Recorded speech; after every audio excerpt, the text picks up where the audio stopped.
This week, Charlotte went up to New York and managed to hold on to a point in what was an ugly game. My name is Max. This is Crown Breakdown. Let's get to it.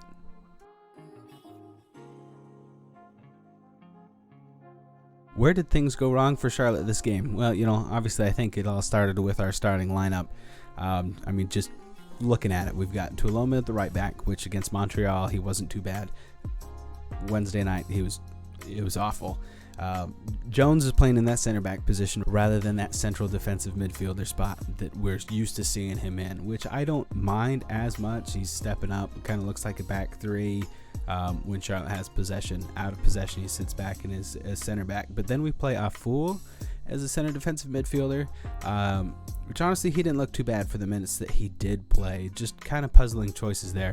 And then the other weird roster decision, Copetti went down with an injury, and so we put Miram in off the bench to replace him, move Swiderski up to striker, and have Miram play the attacking midfielder when we have Arfield on the bench and Ben Bender on the bench. So little puzzling there.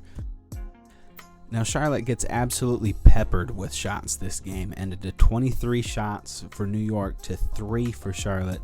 Honestly, we're lucky to get away with the point there and only conceding 1 goal. We're going to take a look at honestly probably a lot of these New York shots here in a moment, but let's look at Charlotte's attack first and what was going wrong. Really the whole game was going wrong. It's going to start with not being able to build up play. The team just didn't look like they were on the same page at all. There was no connection going through to the midfield. Most of the time it was just kind of passing back for a long ball and lose possession.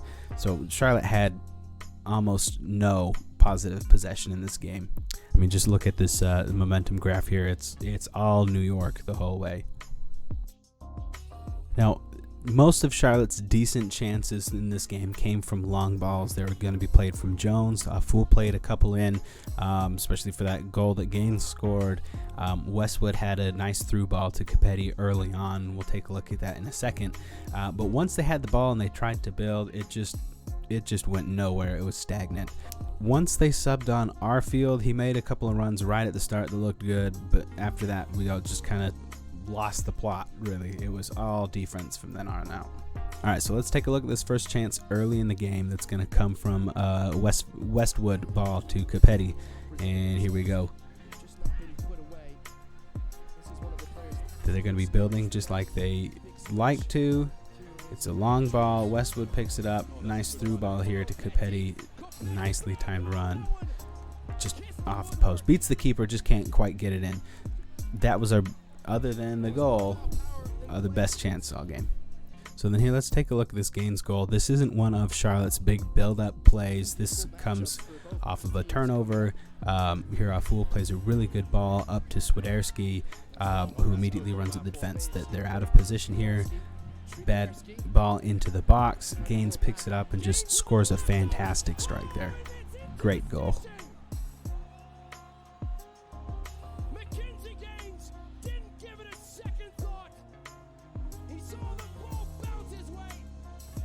After that, we had a few long ball chances like this one from Jones.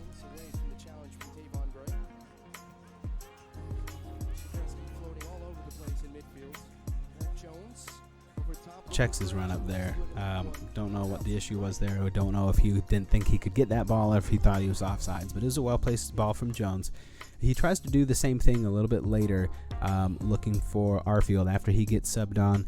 Let's take a look at that now. Arfield signals the run, and that he just bumps into the defender, can't get to it there, but it seems like that was going to be a decent opportunity there if he had kept going on that run. Other than that chance, we had this play from Arfield, which I'm pretty sure was his very first touches of the game, that he gets the ball. Nice 1-2 combination here, just makes a run at the defense.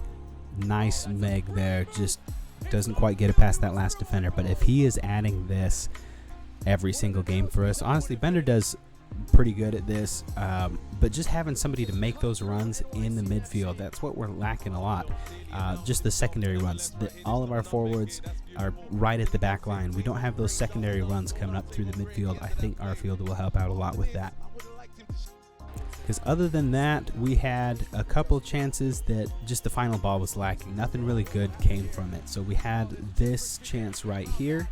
Miram picks off a pass from a free kick. Swiderski gets the ball, just can't do anything with it. Arfield's wide open. I don't know if he didn't see him or what, but just bad decision making there from Swiderski. And then on the other one, kind of similar thing here. Long ball outlet. Swiderski picks off a bad pass here. He's running. He decides to wait for support. Miram's wide open back post. He gets nothing there. Gets it to Vargas, who decides to pull up and take a shot. Honestly, not too bad of a chance, but I mean, we got to do something better with a big chance like that. And then, you know, again, we just get these long balls when they come in. Here's another one. Swiderski gets here, wins the long ball, holds up, waits for support, gets to Jusviak. But I mean, it's just kind of lazy there. It doesn't really go anywhere. I think really the best ball here, like I was just talking about, Arfield being that person to be the secondary run in the box right in the middle. This is what we've got right here. Do you see where he kind of checks up his run to make sure that he's got a clear passing lane?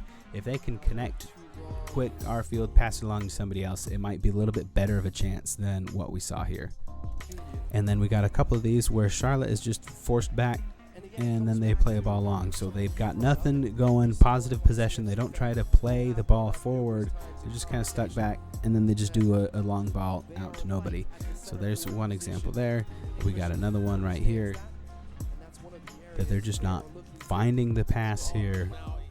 So eventually they just go all the way back instead of playing a ball up. I mean, we've got people up here to pass to. It goes back for a long ball that then the other team gets. I mean, if it's not that, then it's Kalina here. That we pass it back to Kalina. He boots the ball long, and New York gets it. I mean, our positive possession was almost none this game. Okay, now defensively, let's try and go through all these really quick. New York had 21 shots against Charlotte. Post-conference, Latanzio said that the team wasn't playing compact enough. I really don't see that issue here. We are very too compact, that we're pinching, overloading the ball side, whatever you want to call it. We're leaving the wings open almost every single time. So here, let's go through one by one. Let's play a game. Spot the open winger. There's the ball to the open winger. The Charlotte had a lot of blocks off.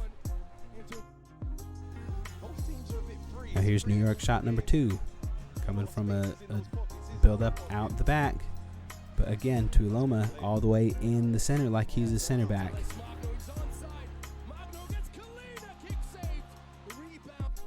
Here comes New York shot number 3.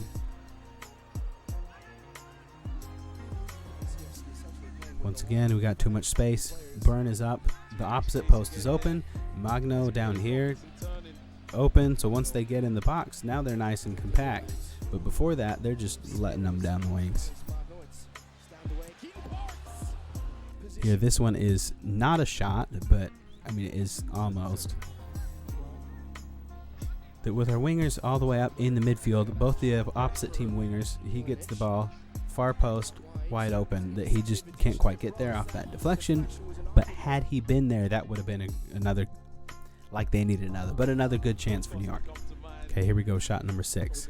But this one's going to come off of a bad Charlotte pass. Once New York gets the ball, they passed around really well. But the problem is right here that he beats the first defender. Jones steps up to get this one. Tuiloma comes in to cover, leaving, again, the winger wide open for a shot here. Here's shot 8. Honestly, we're lucky that New York was as bad at linking up offensively as our team was. Because Magno's right there with both Tuiloma and Jones, leaving a player open on the wing again. Okay, so here's New York shot number 10. I feel like part of the problem too is that this team gets caught between two minds of, are we going to high press, and when do we stop the press and transition to sitting back on defense, or not just sitting back but being compact here. So they start off with the press being high, but then once they start breaking past that press, I mean, if we just pause it right here, look, he's about to play the pass. We've got people stepping up on the sides. Again, both wings absolutely open, but we'll skip on that for now. I mean, but where do we switch from here? We're pressing to, okay, now we're going to get in front of the ball and defend. Well, the wingers never come back and defend in this shape. At least in this game, I didn't see them doing that. I know they have been before, but when are we going to fix this? Okay, here's New York shot number 11. Winger on the far side of the field asking for the ball.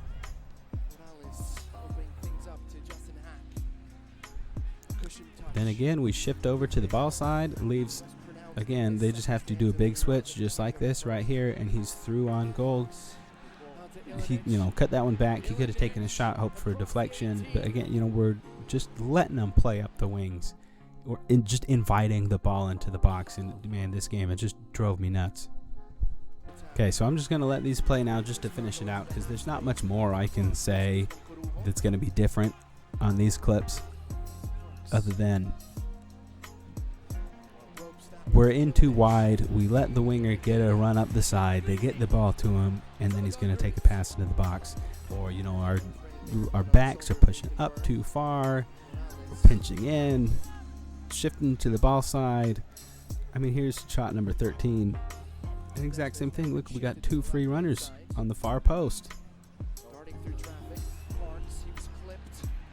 That he can take our defenders one-on-one there, and you would think that we would switch our tactics to keep this from happening. I mean, so this was going on the entire second half. Where's the adjustment being made? Why are we letting them do the same thing over and over and over? I help me understand, because I'm not a professional soccer coach, but obviously even I can see that something is wrong here if we're letting them do the same thing over and over and over again. And this was before they even scored the goal, this shot number 13. Their goal didn't come till shot 18. We haven't even gotten there yet.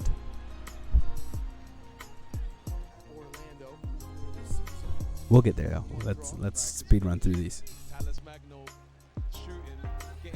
From now on, I think I'm just going to let it play, just to show you guys all these chances and how many times their wingers are open. We'll just see how many times the ball gets to this guy in the space, and just see what happens with it.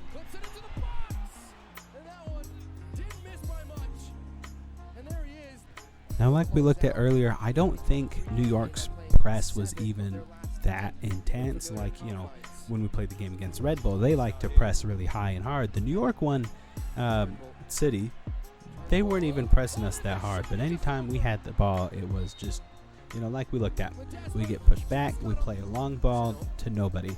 Capetti, I think, is a decent long ball target, but he needs some support up there. Somebody, secondary run that when he wins that aerial duel, he can pass the ball off. Swiderski had a couple of chances but didn't really go anywhere. But I think half the problem is, if we want to play the slow build-up like Latanzio seems like he wants to play, control the possession, dictate the ball, I mean, we're not doing any of that. When we get the ball and we start passing, we start linking up, they close us down. I don't know if it's just the players or the tactics we're running, but it seems like they get scared, they try and retreat. It ends up going back to Kalina. Half the time from there, it's just a long ball up the field, and we lose possession, and it starts all over again. If we keep just being bullied off of our game plan and can't make the changes to adapt to the game at hand, this team is just going to continue to be just like this. Maybe scrapping out a result here or there. Luckily, we've been getting more draws than we did last season, but I mean, a draw's just 1 point, especially when we're coming from a position of 3 points. That we're just dropping points because we get bullied out of playing our game, and then we have no adjustments for the game at hand. The other team makes an adjustment, and we've got nothing. Then we get bullied out of playing our game. And like that is the end all of our football. Is we've got one game plan. Their team adapts to it, their team plays their new game plan, we're stuck. We lose out. Last minute. Last gasp. Last throw of the dice. O'Toole. Siegel one service. Deflected. Kept alive. There's the strike. Deflected it out. Well, the schedule through the rest of the season doesn't get too much easier.